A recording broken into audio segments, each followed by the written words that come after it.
बिस्मिल्लाहिर्रहमानिर्रहीम। आज हम 10th के फर्स्ट चैप्टर का 10.5 वाला न्यूमेरिकल करते हैं। इसमें क्या है, कहते हैं कि if 100 waves pass through a point of medium in 20 second. मसलन किसी मीडियम के एक पॉइंट से 100 वेव्स 20 सेकंड में गुज़रती हैं, तो व्हाट इज़ द फ्रीक्वेंसी क्या है, and time period of the wave, और वेव का टाइम पीरियड क्या है।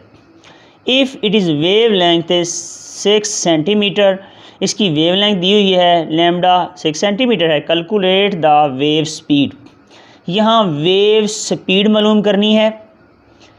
हमें क्या दिया गया है, वेव लेंथ दी गई है, तो फ्रीक्वेंसी चाहिए। फ्रीक्वेंसी मिल जाएगी तो टाइम पीरियड मिल जाएगा। अब देखते हैं कि फ्रीक्वेंसी क्या होती है। असल में फ्रीक्वेंसी होती है कि कितनी वेव्स कितने सेकंड्स में एक पॉइंट से गुज़रती है। तो यहाँ लिखा हुआ है द नंबर ऑफ़ वेव्स 100 हैं, टाइम्स फॉर 100 वेव्स, 100 वेव्स गुजरने के लिए 20 सेकंड लिए, और वेव लेंथ दी हुई है 6 सेंटीमीटर। सेंटीमीटर्स को हमते हैं तो हमें 100 से उसे डिवाइड करते हैं। 100 से हम 6 को डिवाइड करें तो 0.06 मीटर में आ जाएगा। फ्रीक्वेंसी चाहिए हमें। फ्रीक्वेंसी क्या होती है, नंबर ऑफ़ वेव्स पर टाइम। 100 वेव्स गुजरी हैं एक पॉइंट से 20 सेकंड में, तो इसको हम हल करें तो 5 हर्ट्ज़, 5 हर्ट्ज़ हमें फ्रीक्वेंसी मिल गई।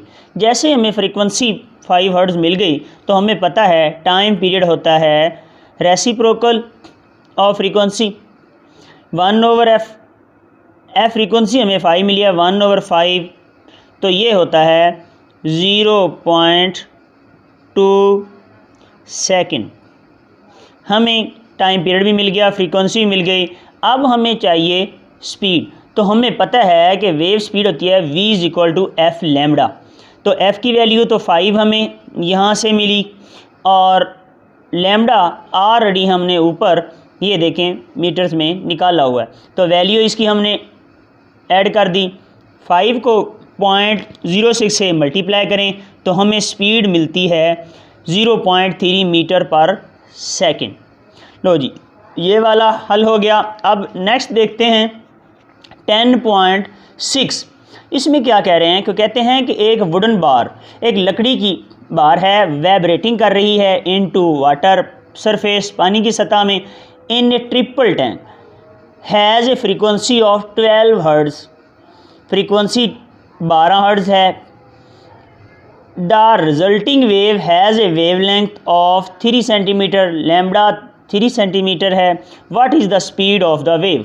हमें क्या चाहिए, अब देखें फ्रीक्वेंसी भी हमारे पास मौजूद है, ठीक है, वेव लेंथ भी हमारे पास मौजूद है, तो हमें स्पीड चाहिए। तो हमें पता है कि स्पीड के लिए v = f लैम्डा, ये वाला फार्मूला चाहिए होता है। Frequency 12 hertz, wave length 3 centimetre, 3/100। जब हमने मीटर में कन्वर्ट करना है सेंटीमीटर को, तो 100 से डिवाइड करेंगे। तो 3 को 100 से डिवाइड किया तो 0.03 मीटर हमें मिल गया। स्पीड हमने मालूम करनी है, तो v = f लैम्डा है। f की वैल्यू 12 है, लैम्डा की वैल्यू यहाँ से हमने ली 0.03, तो इसको हम मल्टीप्लाई करें आसानी से तो v = 0.36 मीटर पर सेकंड हमें मिल जाती है। नेक्स्ट है हमारे पास 7th न्यूमेरिकल। इसमें क्या है, a transverse wave produced on a spring.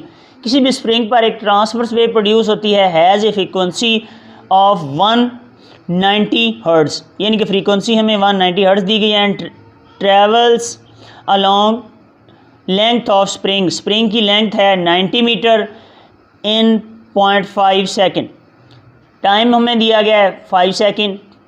What is the period time period मालूम करना है। What is the speed, v मालूम करनी है। What is the wave length of wave की लैम्डा, v एंड t मालूम करना है। फ्रीक्वेंसी हमें दी गई है 190, length of a spring s 90 metre है। टाइम जो लिया है उस वेव ने वो 0.5 सेकंड है। टाइम पीरियड क्या होता है, असल में टाइम पीरियड है t = 1/f, 1/90, तो ये 0.005 टाइम पीरियड हमें मिल गया 0.005। नेक्स्ट वी स्पीड क्या होती है? Distance over time. डिस्टेंस 90 है, टाइम मिला हुआ है 0.5। सो हल करें तो 180 मीटर पर सेकंड। हमें एफ़ भी मालूम है, वी भी मालूम है, तो अब हमारे पास फार्मूला होता है v is equal to f lambda. तो हम लैम्बडा को इसी तरफ रहने देते हैं, एफ़ को उस तरफ लेके जाते हैं नीचे, तो ये वी ओवर एफ़ हो जाएगा। Lambda is equal to v over F.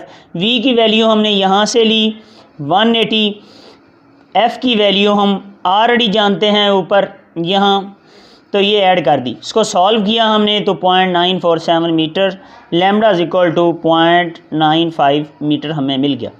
Next हमारे पास है 10.8। 10.8 में क्या है कि water waves in a shallow dish are 6 centimetre long. At one point the moves up and down at rate of 4.8 oscillation पर second. फी second के oscillation का rate कितना है जी 4.8। असल में फ्रीक्वेंसी भी, ये फ्रीक्वेंसी की डेफिनेशन है यहाँ से लेके यहाँ तक, क्या कहते हैं? द रेट ऑफ ऑक्सीलेशन पर सेकंड के कितनी है फ्रीक्वेंसी होती यही है कि एक सेकंड में कितनी बार ऑक्सीलेट किया। तो ये फ्रीक्वेंसी हमें दी गई है 4.8 हर्ट्ज़। वेवलेंथ ऑलरेडी ऊपर बताई गई है कि वो कितनी लॉन्ग थी वो शैलो डिश, तो 6 सेंटीमीटर था। 6 सेंटीमीटर को हम 100 से डिवाइड करेंगे तो हमें 0.06 मीटर मिल जाएगा। अब हमें लैम्बडा भी मिल गया, एफ भी मिल गया। सबसे पहले क्या चाहिए? हमें स्पीड चाहिए, वी चाहिए। V is equal to f lambda होती है, तो हमने लैम्बडा की वैल्यू भी पुट कर दी, एफ़ की भी पुट कर दी, तो मल्टीप्लाई किया तो 0.288 मीटर पर सेकंड हमें स्पीड मिल गई। राउंड ऑफ करें तो 0.29 मीटर पर सेकंड मिल गया।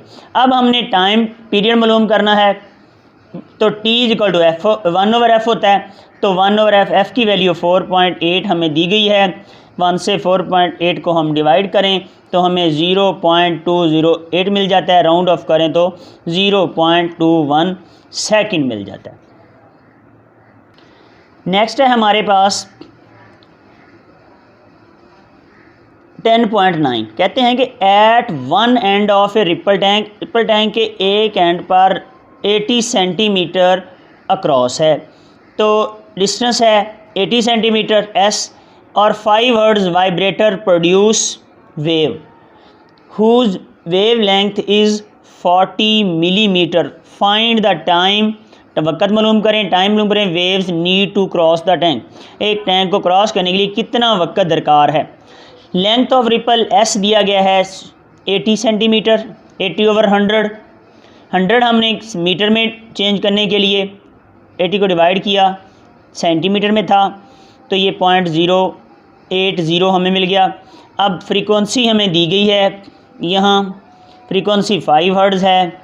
वेवलेंथ 40 मिलीमीटर में दी गई है। मिलीमीटर क्योंकि 1 मीटर 1000 मिलीमीटर के बराबर होता है, तो हम इसको 1000 से 1000 से डिवाइड करते हैं तो हमें मीटर मिल जाएगा। इसको हम आगे हल करते हैं तो ये 0.04 मीटर टाइम हमें चाहिए। अब देखें हमारे पास वी एफ़ भी है और लैम्बडा भी है, फ्रीक्वेंसी भी है, तो हम वी मालूम करते हैं। सबसे पहले स्पीड मालूम करेंगे। V equal to f lambda, 5 है एफ़ और लैम्बडा वेवलेंथ है 0.04, मल्टीप्लाई किया तो v is equal to 0.2 metre पर सेकंड। अब हमारे पास स्पीड क्या होती है? स्पीड होती है डिस्टेंस ओवर टाइम। हमें टाइम चाहिए तो टाइम हम उस तरफ ले जाएंगे और वी स्पीड नीचे ले आएंगे, तो हमें एक फार्मूला मिलेगा t is equal to s over v. यहाँ हम एस की वैल्यू पुट कर देंगे और नीचे वी की वैल्यू पुट कर देंगे। ये देखें एस हमने यहाँ से लिया, ऊपर हमने हल किया था, ये एस की वैल्यू थी तो इसको हमने यहाँ रख दिया। ये नीचे वी की वैल्यू अभी अभी हमने यहाँ मालूम की है तो ये रख दी। इसको हमने डिवाइड किया तो हमें मिला टाइम मिला 4 सेकंड। नेक्स्ट हमारे पास है 10.10। इसमें देखें, कहते हैं कि what is the wavelength of radio wave transmitted by FM station at 90 megahertz. अब जिसमें वेवलेंथ क्या है बताएं, और जिसमें वो कहते हैं कि फ्रीक्वेंसी दी गई है 90 मेगाहर्ट्ज़ इसमें, और 1 मेगाहर्ट्ज़ बराबर होता है 10⁶ and speed of radio wave is 3 × 10⁸ metre पर सेकंड, यानी कि स्पीड ऑफ लाइट के बराबर होती है। फ्रीक्वेंसी हमें ये दी गई है, स्पीड v = 3 × 10⁸ दी गई है, और वेवलेंथ हमें मालूम करनी है। v वही फार्मूला, स्पीड वेवलेंथ फ्रीक्वेंसी वाला फार्मूला, v = f लैम्बडा। तो लैम्बडा इसी तरफ रहने दें, f को उस तरफ ले जाएं, तो लैम्बडा बराबर v/f होता है। v की वैल्यू 3 × 10⁸/90 × 10⁶। ये 10⁶ ऊपर लेके जाएंगे तो नेगेटिव हो जाएगी, और ये 3/90, इसको हम जब सॉल्व करते हैं ये 1/30 आ जाता है। यहाँ से काटेंगे तो, और ये 8 में से 6 हम सब्ट्रैक्ट करें तो 2 आ जाता है। अब देखें, इसको हम सॉल्व आउट करें तो ये आता है 0.0333 सो ऑन मल्टीप्लाई 10⁻²। अब ये 10⁻² होता है 100। अब 100 को इससे हम मल्टीप्लाई कर दें तो ये 3.33 मीटर हमें वेवलेंथ मिलती है। आज हमारा फर्स्ट चैप्टर 10th का जो 10th चैप्टर है simple harmonic motions and waves complete हो गया है। अगर आपको अच्छा लगे कमेंट बॉक्स में ज़रूर कमेंट कीजिए, सब्सक्राइब कीजिए एंड शेयर कीजिए।